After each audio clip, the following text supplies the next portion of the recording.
చదువుకుందాం. వాక్య భాగం దయచేసి అందరూ తలలు వచ్చి ప్రార్థనలో చూడాలి. మమ్మల్ని మిక్కిలిగా ప్రేమిస్తున్న మా పరమ తండ్రి, మీ పాదములకు స్తోత్రం. ఈ దీనుని ప్రభువా మీ శిలువ చాటుకు మరుగు చేసి ప్రభువా మీ అమూల్యమైన వాక్యముని బిడ్డలు విని గ్రహించి మీ పరిశుద్ధాత్మతో నింపబడి ఈ లోకంలో అనేకులను తండ్రి మీ చుట్టకు ప్రతి బిడ్డకు మీ శక్తి దయచేయండి. ప్రతి బిడ్డలు ఇప్పుడు మీ వాక్యాన్ని వినడానికి సిద్ధపరుచున్నారు. ఈ లోకంలో దేవా మీరు మాకు సహాయంగా తోడుగా ఉండి నడిపించమని, ప్రతి బిడ్డని లేఖనాన్ని గ్రహించే భాగ్యం దయచేయమని యేసు నామములో ఎంతో ప్రార్థిస్తున్నాము తండ్రి. ఆమేన్. క్రీస్తునందు ప్రియమైన దేవుని బిడ్డలారా, మీరందరూ ఒకసారి గమనించాలి. దేవుడు తోడుంటే ఏదైనా చేయగలం. నీకు తెలివి ఉండొచ్చు, దేవుడు తోడు లేకపోతే చేయలేము. నీకు బలం ఉండొచ్చు, దేవుని కాపుదల దేవుని తోడు లేకపోతే ఏమి చేయలేము. కాబట్టి బైబిల్ గ్రంథంలో నుంచి ఒక్క వచనం నేను మీకు చెప్తా. బైబిల్స్ ఉన్న వారు తీసుకోండి దయచేసి. ఇర్మియా గ్రంథం 1వ అధ్యాయం 9వ వచనం చూడండి. లేఖనాలు గమనించండి. ఇర్మియా గ్రంథం 1వ అధ్యాయం 9వ వచనం. వారికి భయపడకు, నిన్ను విడిచిపెట్టుటకు నేను నీకు తోడై ఉన్నాను. చాలు. వారికి భయపడకము, నిన్ను విడిపించుటకు నేను నీకు తోడై ఉన్నాను. దేవుని తోడు లేకపోతే బ్రతకలేను. అందుకే దావీదు భక్తుడు అంటాడు, నా శత్రువులు నన్ను చుట్టినా నేనైనా భయపడతానా? ఏం భయపడను అని చెప్పి చక్కటి పాట పాడతాను. యెహోవా నా బలం. నేను నీకు ఒకటే చెప్తాను, నేను విడిపించుటకు నేను నీకు తోడై ఉన్నాను. దేవుని తోడు ఈ లోకంలో ప్రతి మనిషికి అవసరం. డబ్బు ఉండొచ్చు, దేవుని తోడు లేకపోతే బ్రతకలేము. రోగం రావచ్చు, దేవుడు మనకు తోడైండి స్వస్థపరచకపోతే బ్రతకలేము. ఈ మాటలు ఎవరు చెప్తాను? సాక్షాత్తుగా ఇదే ప్రాప్త చెప్తాను. నేను నీకు తోడైంది, నేను నిన్ను విడిపిస్తా అని చెప్తాను. అమ్మా, చాలా మందికి తెలియదు. పనులంటే ఈరోజు ఆరాధన విడిచిపెట్టి పనులకే వెళ్ళిపోతుంది. దేవుని తోడు మీకు లేకపోతే బ్రతకలేరు. నేను తెలుసుకున్న సత్యాన్ని మీకు చెప్తున్నా. ఒకటి, మీరు ఆది కాండంలోకి రండి. 39వ అధ్యాయం 21వ వచనం చూడండి. పరిశుద్ధ గ్రంథంలో నుండి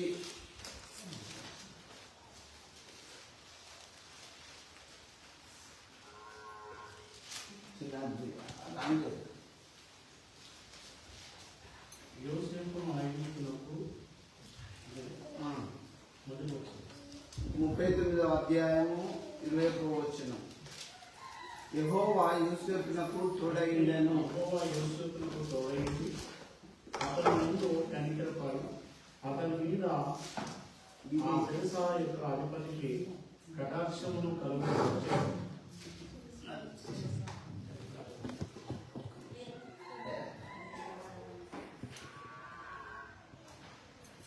క్లియర్గా చదవాలి, లైవ్ పోతుంది వాక్యం. యెహోవా యోసేపునకు తోడైండెను. ఈ విషయం అందులో రాయబడ్డది. దేవుడు ఎవరికి తోడైనాడు? యోసేపునకు తోడైనాడు. ప్రియమైన దేవి మరి ఎప్పుడు కూడా బాగుపడలేదు. యోసేపు గురించి నేను మీకు షార్ట్గా చెప్తాను. యోసేపును సొంత అన్నదమ్ములు ఏం చేసిండ్రు? గోతులు వేసిండ్రు. గోతులు వేసి వాళ్ళు ఎంత చక్కగా ప్లాన్ చేసిండ్రు. అతన్ని రంగురంగుల అంగిని చింపి ఒక గొర్రె పిల్లని కట్ చేసి, ఇది నీ కొడుకుదేనా అని తండ్రికి వర్తమానం పంపించింది. వృద్ధాప్యంలో ఉన్న యాకోబు అంగిని చూసి బాగా ఏడుస్తాడు. కానీ యోసేపును సొంత అన్నదమ్ములే, సొంత తోడబుట్టిన వాళ్ళే ఎక్కడేసిండ్రు? గోతులేసిండు. గోతులేస్తే వాళ్ళ పెద్దన్న రూపేన్ ఏం చేసిండంటే, వీడి గోతులో చచ్చిపోయేదానికంటే వీడిని తీసి ఆ బాటపొంటి ఇస్మాయిల్ వీళ్ళు పోతాను వాళ్ళకి అమ్ముదామని గోతులో నుంచి తీసి ఇస్మాయిల్కి అమ్మిండు. అందినప్పుడు అక్కడ పోతీఫర్ ఇంట్లో పని మనిషిగా ఉన్నాడు. యోసేపు రూపవంతుడు, చాలా అందంగా ఉంటాడు. అక్కడ ఆ ఇంట్లో పనిచేస్తుంటే కూడా ఆయన మీద నిందలు వస్తాయి. అక్కడి నుంచి యోసేపు చెరసాల పాలయ్యిండు. మీరు ఒకసారి గమనించండి, యోసేపు జీవితాన్ని తీసుకోండి. సొంత అన్నదమ్ములు గోతులేసేళ్ళు, అమ్మిండ్లు, చెరసాల పాలైంది. పని మనిషిగా ఉంటే అక్కడ నిందలు వస్తే చెరసాల పాలైంది. అయినా కూడా దేవుడు యోసేపుకు తోడైనాడు. కొన్ని కష్టాలు రాగానే మనం అంతా చాలా నిరాశ నిస్పృహతో ఉంటాం. రోగం వచ్చినా, బాధలు వచ్చినా, ఆర్థిక సమస్యలు వచ్చినా కృంగిపోతారు చాలా మంది. నేను మీకు ఒకటే చెప్తా, నేను దేవుని వాక్యాన్ని తెలుసుకున్నా కాబట్టి దేవుడు మీకు తోడై ఉండాలి. కుటుంబానికి తండ్రి తోడు ఉంటే ఎంత బాగుంటుంది. అన్ని మా డాడీ చూసుకుంటాడు అనుకుంటాం. మన డాడీ ప్రభు కాదా?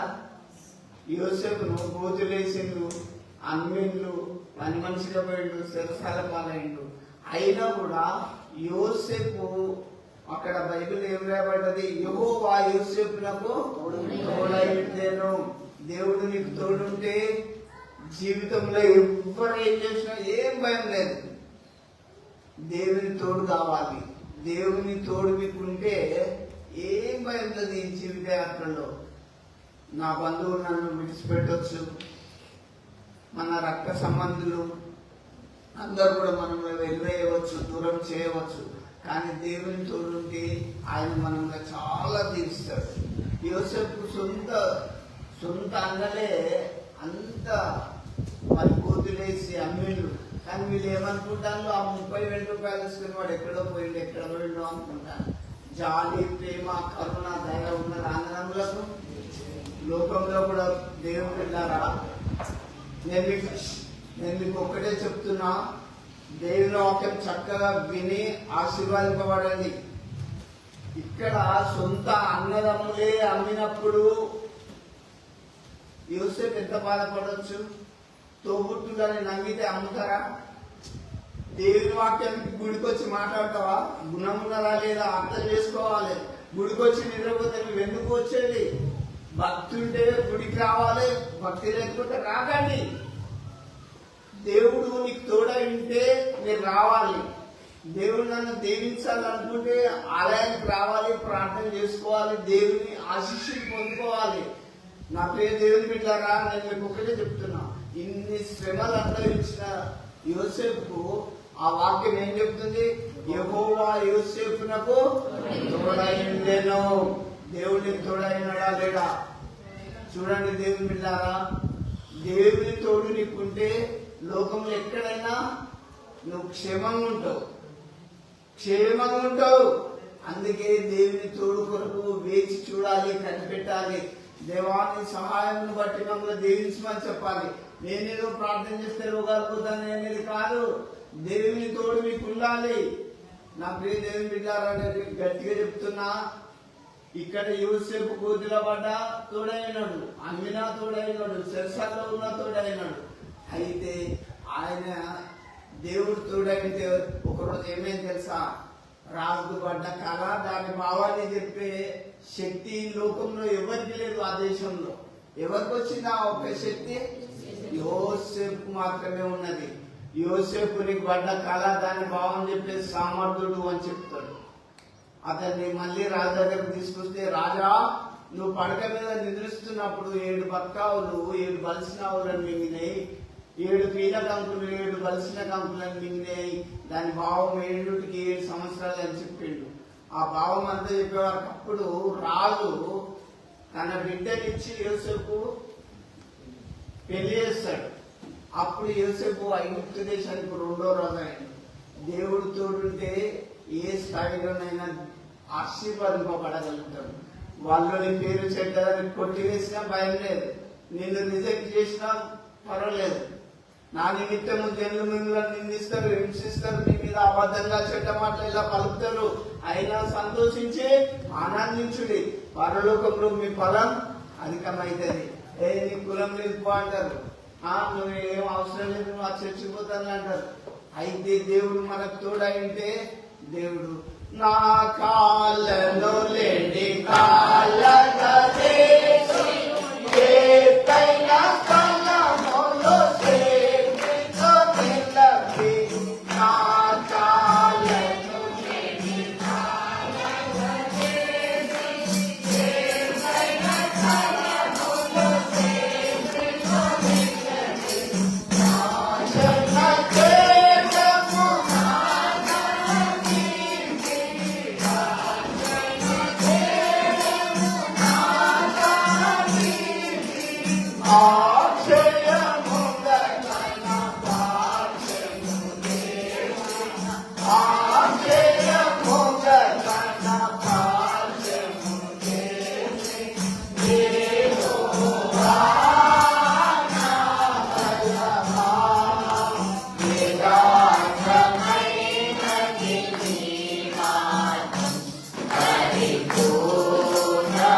యోసేపు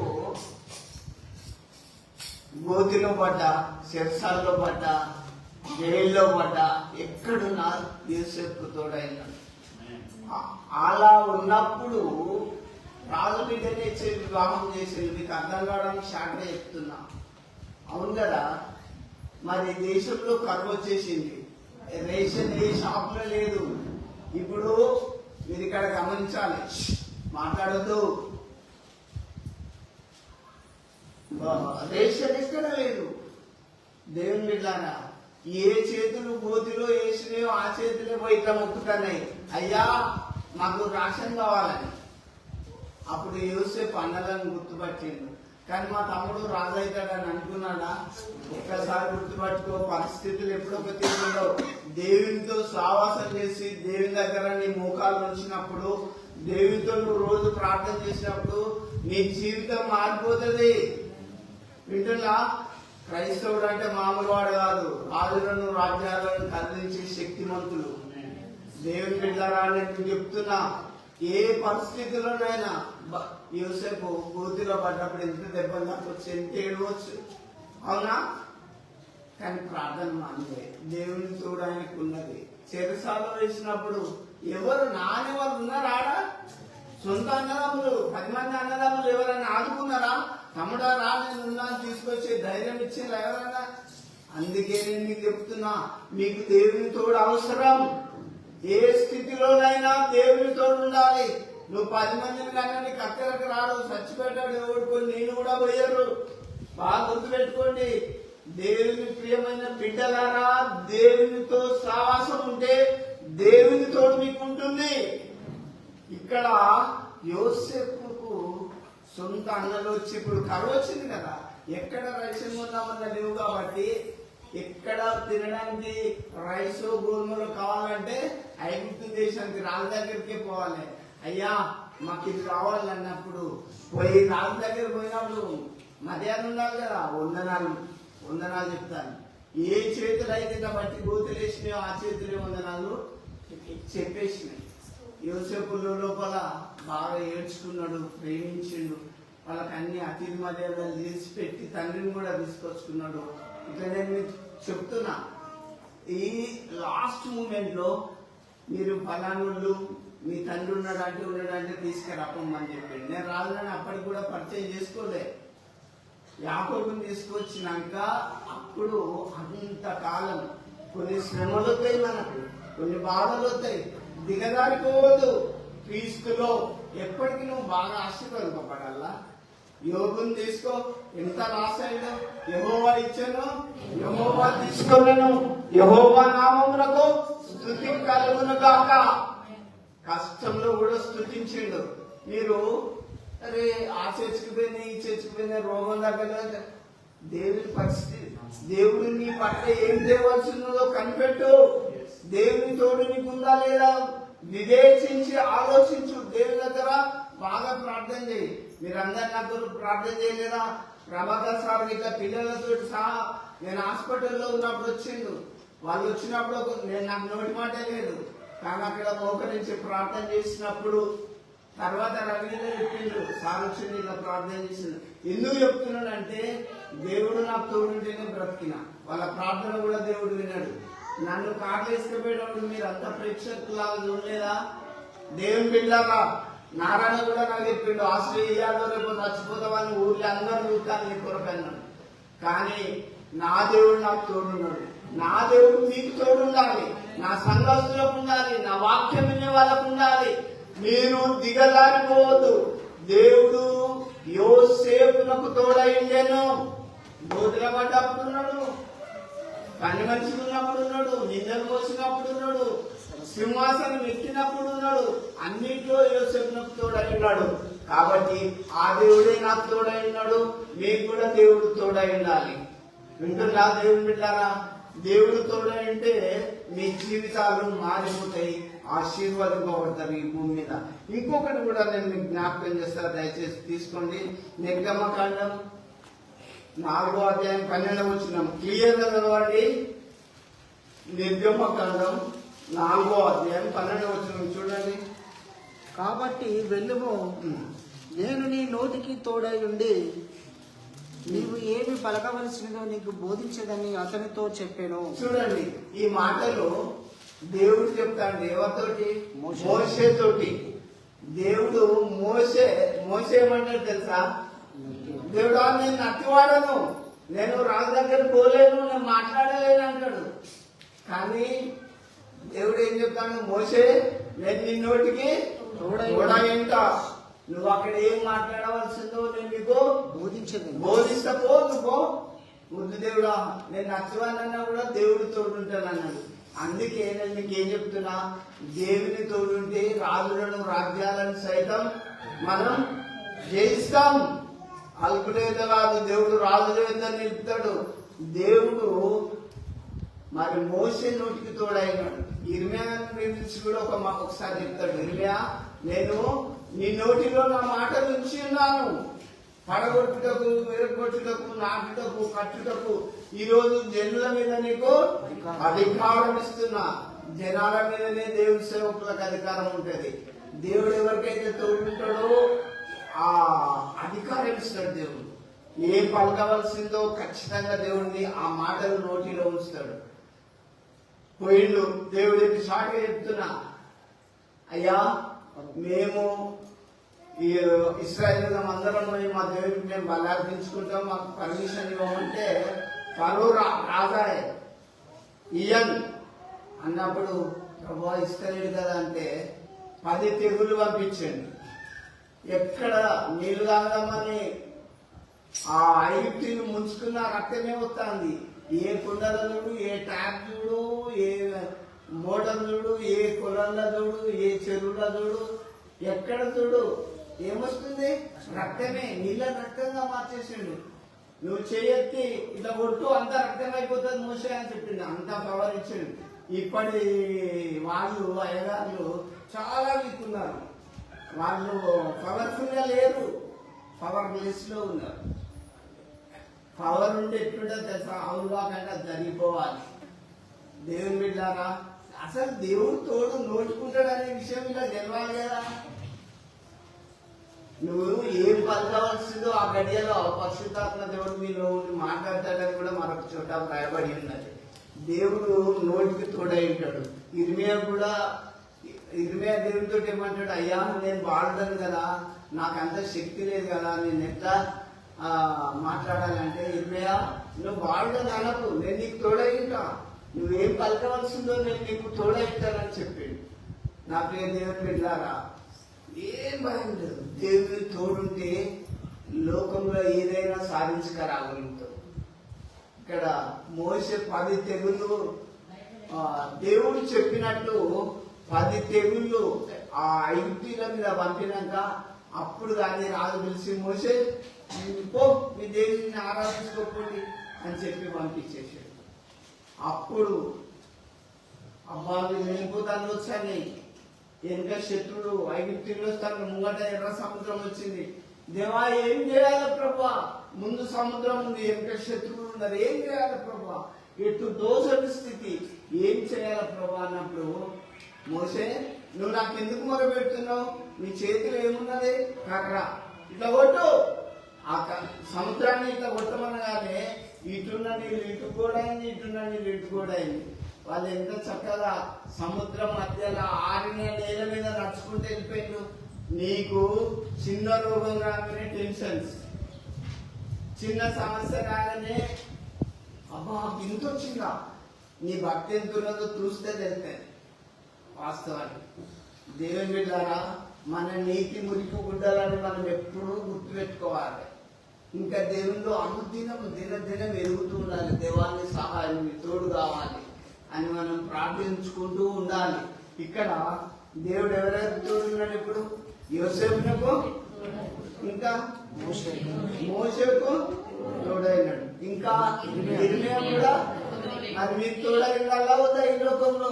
దేవుని తోడు లేకపోతే అన్నిట్లో మీరు ఫెయిల్ అయిపోతారు. నీవు చేయ ప్రయత్నములన్నీ కూడా ఫెయిల్ అయిపోతాయి. దేవా నువ్వు నాకు తోడైంది, నా పనిని ఆశీర్వదించు, నేను చేస్తున్న పనిని దీవించు అని మీరు దేవునికి మొరపెట్టినప్పుడు దేవుడు మీకు తోడై ఉంటాడు. దేవుని బిడ్డలారా, ఇంకోటి కూడా నేను మీకు జ్ఞాపకం చేస్తున్నా. యెషయా గ్రంథం తీసుకోండి. యెషయా గ్రంథం 43వ అధ్యాయం 5వ వచనం చూడు.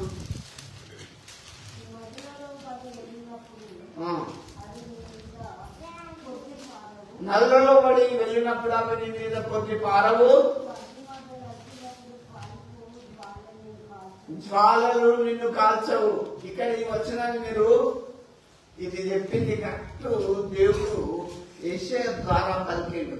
అమ్మా, జ్వాలల్లో నేను పెట్టిన విగ్రహానికి మొక్కలేదు కదా, కాబట్టి అభిజ్ఞలను వీళ్ళని ఎక్కడ వేసిండు? 7 అంతరాలు ఎక్కువ చేసి అగ్నిగుండంలో వేసిండు. దేవుల్లో ఖచ్చితంగా ఉంటే ఏం కాదు. నకిలీగా నులివేసని స్థితిలో మీరు ఆరాధన చేస్తే ఉండలేరు. ఈ ముగ్గురు ఏమన్నా తెలుసా? రాజా, మా దేవుడు రక్షించినా సరే, రక్షించకపోయినా సరే, కానీ నువ్వు పెట్టిన ఈ విగ్రహానికి మాత్రం మేము మొక్కం ఖండితంగా చెప్పేసిండు. రాజు ముఖం వికారమైపోయింది. ఇప్పుడు మీకు రేషన్ కార్డు తీసేద్దామనో, మా బీసీసీ తీసుకోమంటేనో, అబ్బో మా క్యాస్ట్ పోతుంది. ఏంది? నేను మీకు ఒక్కటే చెప్తున్నా, దేవుడు మీకు తోడైతే ఎర్ర సముద్రం పాయలైపోయింది. ఇక్కడ వీళ్ళు ముగ్గురు భయపడ్డారు. షడ్రక్ మేషక్ అబేద్నెగోలు ఏం భయపడలేదు. రాజుతోటే గట్టిగా, పౌరుషంగా, రోషంగా, రాజాను పెట్టిన ఈ విగ్రహానికి మేము మొక్కమని కరాఖండితంగా చెప్పినప్పుడు దేవుడు వారికి తోడైనాడు. రాజు దాల్చుకుంటే దెబ్బలకు కొద్దువా, గుండెం ఎక్కువ చేయకుండా అని ఆజ్ఞించాడు. 7 అంతరాల గుండెం ఎక్కువ మండుతుంది. ఆ మంట చూసి మనమైతే అయ్యా నువ్వు చెప్పినట్టు వింటామన్నాం. మనది నకిలీ విశ్వాసం. నేను చెప్తున్నా కదా, ఏదేమైనా సావుకు సిద్ధపడ్డోడి సేవకు రావాలి. నేను చెప్పేది అదే. దేవుని బిడ్డలారా, సేవ అంటే నాకే జోక్. మీకు ఇక్కడ ఈ ముగ్గురు చూడు ధైర్యంగా, ఎవరితో మామూలు వ్యక్తులతో కాదు, రాజుతో అన్నారు. రాజా, నువ్వు పెట్టిన ఈ విగ్రహానికి మేము మాత్రం మొక్కం. మా దేవుడు రక్షించినా సరే, రక్షించకపోయినా సరే అన్నప్పుడు బట్టలు పిలిచి వీళ్ళ ముగ్గురిని ఆయన వేయమన్నప్పుడు ఆ అగ్నిగుండంలో 4వ రూపము వారి మధ్యలో తిరుగుతలేరా? ఒక్క ఎంటుక కూడా బయటికి, అరే మేము వేసింది ముగ్గురు కదా, 4వ వ్యక్తి ఎవరని చెప్పి తీసి చూసినప్పుడు, వాళ్ళని పరిశీలించినప్పుడు కమర్ వాసన కూడా రాలే. ఈ ముగ్గురిని షడ్రక్ మేషక్ అబేద్నెగోలను పరీక్షించినప్పుడు ఒక వెంట్రుక కూడా కమిలిపోలేదు. నేను ఒకటే వాక్యం నుంచి మిమ్మల్ని హెచ్చరిస్తున్నా, దేవుడు మీకు తోడైతే ఈ జీవితయాత్రలో భయం లేదు. మీకు ఆ తోడు కావాలంటే దేవునితో సావాసం రోజు చేయాలి. మీకు రోజు ప్రార్థన చేయాలి, రోజు వాక్యం చదవాలి. దేవుని అనుదినము మీరు స్తుతించే బిడ్డలై ఉంటే దేవుని తోడు ఉంటుంది. మన తండ్రి మన ఇంట్లో ఉంటే మనం ఎంత ధైర్యం ఉంటాం, మా డాడీ చూసుకుంటాడు అన్నీ అని. మన పరమ తండ్రిని నువ్వు గట్టిగా నమ్మితే ఆయన చూసుకోవడానికి బాగా, నీ రోగం చూసుకోడా. నేను సిక్ అయితే మా డాడీ మా మనలో ఎవరో హాస్పిటల్కి తీసుకుపోయి చూపిస్తారు. మన డాడీ చూసుకోడా. నమ్మింది ఎవరిని? రక్షించే సమర్థుని నమ్మినావు. ఇంకా భయం ఎందుకు జీవితయాత్రలో? అందుకే దావీదు అన్నాడు, 1000 మంది ఒక ప్రక్క 10,000 మంది కుడి పక్క కూలినా నేను ఏ అపాయాలకు భయపడను. నీవు నాకు తోడైందుకు, నీ దుడ్డు కర్రయు నీ దండమును నన్ను ఆదరిస్తుంది. దేవుని తోడు మనకుంటే అన్నిట్లో గెలుస్తుంది. చూడండి, మీకు షాప్గా చెప్పిపోతున్నా, నదులలో పడి వెళ్ళినప్పుడు కూడా అవి నీ మీదకి పొడవు రావు. యోనా దేవుని సేవకుడే. ఇక్కడ గమనించాలి వాక్యం. యోనా దేవుని సేవకుడే. దేవుడు చెప్పినట్టు యోనా నువ్వు నినివే పట్టణానికి పోయి ఆ పట్టణంలో ఉన్న ప్రజలకు చెప్పు, ఈ పట్టణానికి నాశనం రాబోతుందని చెప్పితే అబ్బో ఆ నినివే పట్టణస్తులు మంచోళ్ళు కాదు, నేను అటుపోవడానికి తర్షీష్కి పారిపోతాను. దేవుడు చెప్పిన వాక్యానుసారంగా జరగకుండా వినకుండా దీన్ని పాటించకుండా ప్రార్థన చేయాలని అవసరానికి ప్రార్థన చేయించుకున్న తర్వాత మర్చిపోతే ఎట్లా? చూడండి, దేవుడు క్లియర్గా చెప్తాడు, యోనా నిన్వే పట్టణానికి పో, దానికి నాశనం రాబోతుంది అన్నప్పుడు ఈ అయ్యగారు పోయి అక్కడ చెప్పాలా వద్దా? అయ్యగారు తర్షీష్కి పారిపోతాను. ఎందుకు? తనను రక్షించుకోవడానికి. దేవుడు పోయిన తర్షీషు. ఇప్పుడు మనం ఏదన్నా పోవాలంటే కార్లో, స్కూటర్లో, మోటార్లో, బస్సులో, ట్రైన్లో పోతాం. ఆ రోజుల్లో అక్కడ తర్షీషుకి పోవాలంటే ఏమున్నాయి? ఒక ఓడెక్కింది, ఓడలో పోతాడు. దేవుడు పెద్ద తుఫాను కనిపించాడు, కింద మీద అయిపోతుంది ఓడ. అరే ఇబ్బంది పట్టి వచ్చింది ఇంత కీడు అని ఆ ఓడ నాయకుడు అబ్జర్వ్ చేస్తుడు. కానీ యోన గారికి ఏమైనా భయం ఉన్నదా? ఎందుకు? నేను దేవుని సేవకున్నాయి కదా, నాకేం భయం అని అంత విరోధించాడు. నేను మీకు ఒక్కటే చెప్తాను, మనము చాలా మన నీతి మురికి గుడ్డాలని ఎప్పుడైనా గుర్తుపెట్టుకోండి. కాబట్టి ఇక్కడ యోనా దేవుని మాట కానీ పక్కకు పోయినప్పుడు తుఫాను గుర్తించిండు, ఓడ తలకిందులు అయిపోతుంది. పరిస్థితి ఈ లోకంలో అటు ఇటు కొట్టుకుంటాయి, ఏ ఆధారణ లేక ఎవరి సహాయం లేకుండా అయిపోతుంది. చిట్టి వేసిండు. ఆ ఓడలో ఉన్న వాళ్ళు దేవుని ఎరగని వారైనా చిట్టి చేసుకుంటే ఆ చిట్టి ఎవరి పేరు మీద వచ్చింది? యోనా పేరు మీదనే వచ్చింది. నీ ఊరేది, నీ దేశం ఏది, నీ జాడేది, నీ కథేది చెప్పు, ఏం చేసినావంటే అప్పుడు ఒప్పుకుంటాను, వాళ్ళ దగ్గర ఒప్పుకుంటాను. నువ్వు ఒక దేవుని బిడ్డవై అన్నిల చేతికి దిక్కితే ఎట్లుంటే చెప్పండి. సాంసోన్ కూడా ఢిల్లీల చేతిలో దిక్కి కట్టబడి కాళ్ళతో కట్టవేయబడ్డాడు. ఆ తర్వాత దేవుని మొదలుపెట్టుకున్నాడు. ఇక్కడ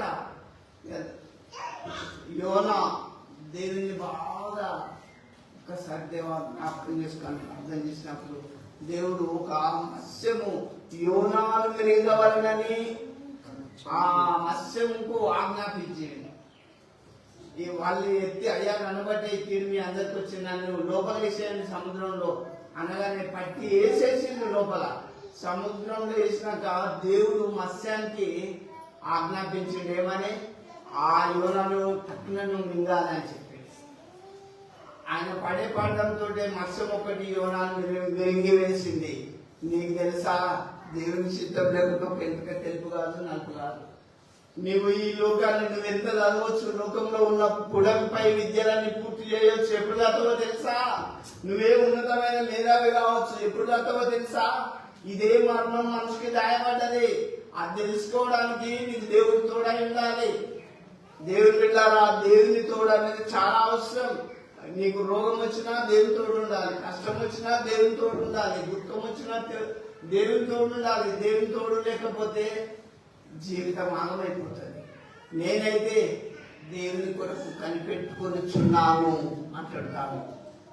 మీరు కూడా అయ్యా దేవుని వైపు చూస్తూ దేవాని తోడు నాకు కావాలి, నీ సహాయం కావాలని చెప్పి ప్రార్థన చేయాలి.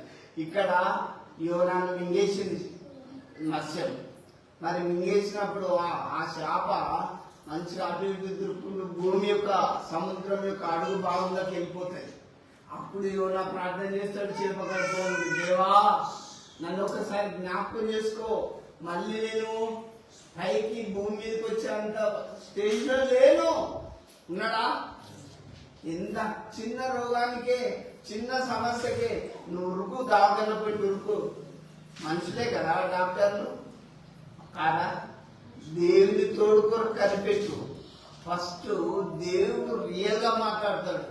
ఎవరు నమ్మినా నమ్మకపోయినా దేవుడు మన సమస్యలన్నీ తీరుస్తాడు. అప్పుడు మూడు రోజులు యోనా చేపకడులో దేవునికి మొరపెట్టినప్పుడు చేపకు ఆజ్ఞాపించింది, ఒడ్డు గక్కేయమని. నడి సముద్రంలో గక్కెత్తే ఒకవేళ యోనాను అందరే చచ్చిపోవు కదా నీళ్ళల్లా. దేవుని ప్రణాళిక దేవుని తోడుంటది నీ పట్ల. ఏ స్టేజ్లో నన్ను, ఏ పరిస్థితిలో నన్ను దేవుని తోడు నీకుంటే అన్నిట్లను విజయం సాధిస్తావు. కానీ నాకు నా బంధువులు ఉన్నారు, నాకు నలుగురు కొడుకులు ఉన్నారంటే గండి వరుష్ఠుడు ఉన్నాడు. లాస్ట్కు టీఆర్ వైపు మంచిగా ఉన్నత చదువులు చదివిన వాళ్ళు ఆ తల్లిదండ్రులను తీసుకుపోయి ఎక్కడెత్తాను ఇప్పుడు ఇక్కడ అనాథాశ్రమంలో వేసేస్తాను. ఈ పెద్ద మనిషిని మొయ్యలేను చూడలేనని కొడుకులు అంటే కట్టుంటాను. కొడుకులు దేవుని భయం ఉన్న వాళ్ళు అట్లా చేయరు. దేవుని బిడ్డారని మీకు చెప్తున్నా, దేవుని తోడు మీకు ఉండాలి. యోనాను దేవుడు రక్షించిండు. యోనా సముద్రంలో పడ్డా, 3 రోజులు నీళ్ళల్లో ఉన్నా, చేప గడుపులో ఉన్నా, ఆ తోడు దేవుని తోడు ఆయనకుంటే 3వ రోజు బయటకు వచ్చేసిండు. నీవు నీ జీవితంలో దేవుని తోడుంటే నీ రోగం నుంచి దేవుడు బతికించాడా? అందుకే మీరు ఎట్లుండాలంటే తిందని భక్తి కలిగి ఉండాలి, పట్టుగా ఉండాలి. ఇంకా నేను మీకు జ్ఞాపకం చేస్తా దేవుని బిడ్డలారా. నేను అదే 24వ అధ్యాయం 42వ అధ్యాయం 11వ వచనం దయచేసి చూడండి. ఇర్మియా గ్రంథం 42వ అధ్యాయం 11వ వచనం.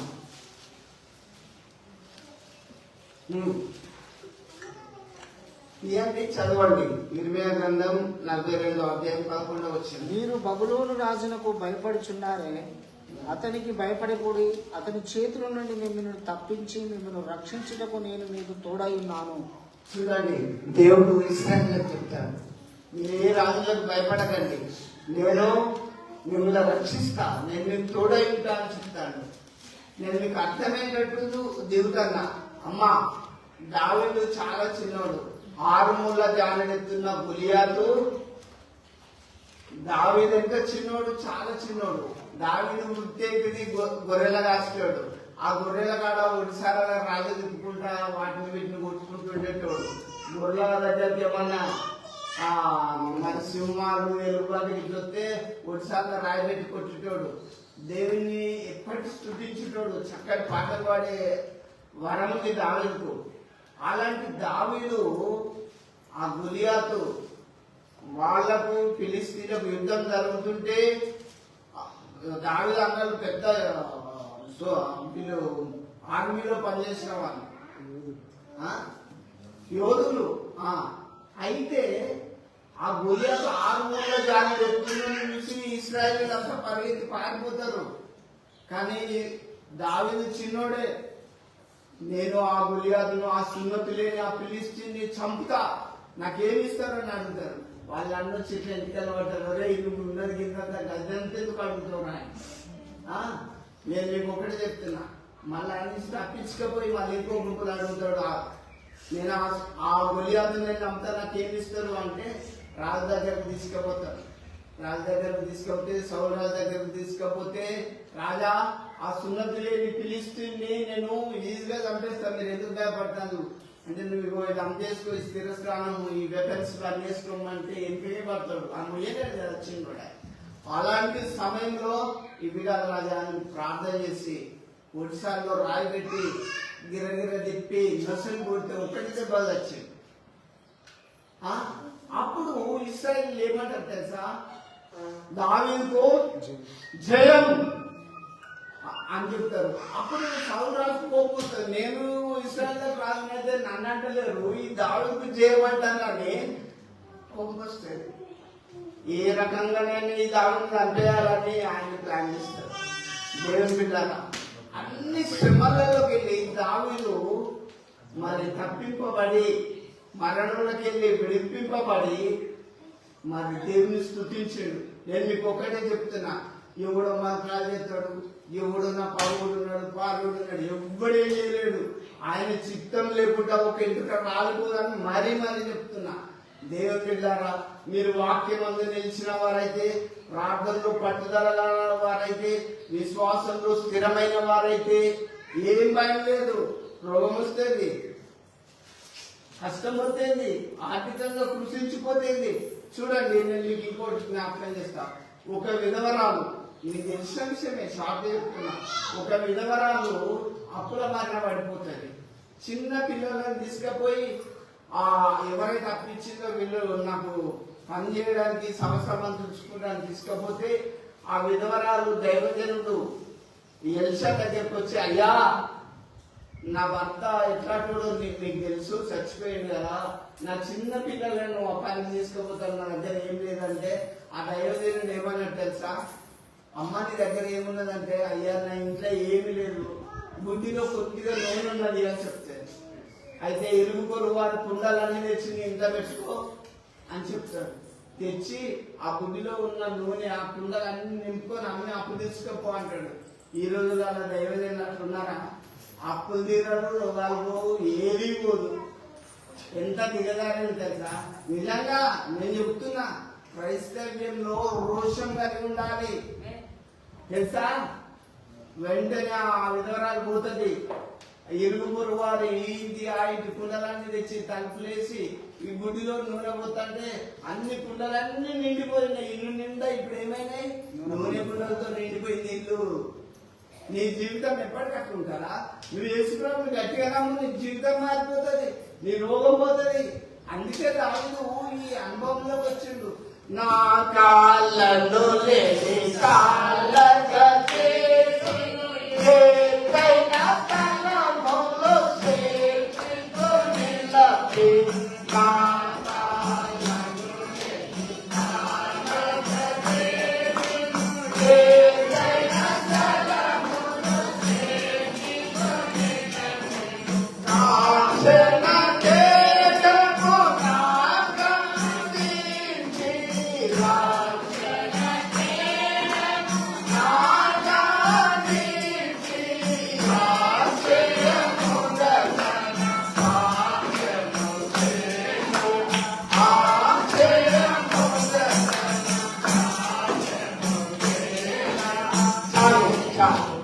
దేవుడు బిడ్డారా, అందరు ఇది చూడండి. దేవుడు ఎవరెవరికి తోడైనాడు? యోసేపుకి తోడైనాడు, ఇర్మీయాకు తోడైనాడు, మోషేకు తోడైనాడు, యోనాకు తోడైనాడు, ఇంకా దావీదుకు తోడైనాడు. మరి నీకు తోడైనాడా లేడా? లేకపోతే ఈరోజు దేవా నీ తోడు నాకు కావాలి, నీ తోడు నాకు కావాలి. యెహోవా తోడు ఎవరికుంటుందో తెలుసా? ఒకసారి ప్రకటన గ్రంథం 22వ అధ్యాయం 21 తీసుకోండి. దేవుని తోడు మీకు కావాలంటే మీరు ఖచ్చితంగా ఈ వాక్యాన్ని తెలుసుకోవాలి. గోడకొచ్చి నిద్రపోతున్నాడు, గుడికొచ్చి డల్లుగా దేవుని వాక్యం వినకపోతే మీకు తోడై ఉన్నాడు. ఎందుకంటే నేను మీకు చెప్తున్నా, నీవు దీవింపబడాలంటే, దేవుని వాక్యంతో నీ జీవితం నింపబడాలంటే దేవుని వాక్యం విని ఆశీర్వదింపబడు. ప్రకటన గ్రంథం 22:21. ప్రభువైన యేసు కృప పరిశుద్ధులకు తోడైండును గాక. పరిశుద్ధులకు తోడైండుగాక. అమ్మా, దేవుని కృప మీకు ఉండాలి, దేవునితో మీకు ఉండాలి అంటే ఇక్కడ మనం ఒక్కటి నేర్చుకోవాలి, పరిశుద్ధంగా ఉండాలి. వింటారా? అన్నిట్లో పరిశుద్ధం ఉంటే దేవుని కృప మీకు తోడై ఉంటుంది. ఒకవేళ మీరు పరిశుద్ధంగా లేకపోతే మీకు దేవుని కృప తోడై ఉండదు. మన హృదయము శుద్ధిగా ఉండాలి. హృదయ శుద్ధి గల వారు దేవుని చూసే శక్తి, బలం అంతా మీరు పొందుకోవాలి. హృదయం శుద్ధి ఉండాలి, కానీ ఇంకా జీవితంలో పరిశుద్ధంగా బ్రతకాలి. మాటల్లో, క్రియల్లో, చూపుల్లో, చేతుల్లో అందరికీ మాదిరిగా బ్రతకాలి. ఈ లోకంలో ఎప్పుడో ఇవ్వాలనో కన్ను రెప్ప పాటు వెళ్ళిపోతుంది. అవునా? నిన్ను ఆపుదామని ఎవరు ఆపలేరు ఆ రోజు. అందుకే మీ బ్రతుకులో దేవునితో మీకు కావాలంటే ఈ బ్రతుకులో కష్టాలు, శ్రమలు, రోగాలు, దుఃఖాలు, వేదనలు అన్నింటిలో దేవుని నీకు తోడు కావాలంటే నువ్వు పరిశుద్ధంగా బ్రతకాలని వాక్యం మనకు నేర్పిస్తుంది. మీరందరూ పరిశుద్ధులై ప్రభు రాజ్యంలో మనం అందరం కలుసుకుందాం. దేవుడి వాక్యాన్ని మీకు తోడైండును కాక. ప్రార్థించుకుందాం. జీవం వల్ల మా తండ్రి మీకు స్తోత్రం. ఇదిగో తండ్రి, దేవా మీరు పరిశుద్ధంగా బ్రతుకుటం కృప చూపండి. దేవా నువ్వు ఎంతో మంది దైవజనులకు తోడైనావు. తండ్రి మాకు కూడా తోడైంది ఈ లోకయాత్రలో నడిపించండి. దేవా మీకు వందనాలు చెల్లిస్తున్నాం. పాపిని అనిపించింది ప్రభా, మీ తోడు లేకపోతే మేము బ్రతకలేము అయ్యా. నేను వేసే ప్రతి అడుగు, ప్రతి మాట, ప్రతి చూపు నీ వైపు చూస్తూ, నీ వైపు నడుస్తూ, నిన్ను స్తుతించే మనసు భాగ్యం మాకు దయచేయండి నాయన. మీరు దైవజనులకు ఎంతో మందికి తోడైనట్లు ఈ జీవితంలో మీరు మాకు తోడైంది, క్షేమంగా నడిపించమని, బిడ్డలు దూర ప్రాంతాల నుంచి వచ్చారు వాళ్ళందరిని ఆశీర్వదించమని, ఈ విన్న వాక్యంను ప్రభా వారి వినికిడిలో దీవించమని యేసు నామములో ఎంతో ప్రార్థిస్తున్నాము తండ్రి. ఆమేన్.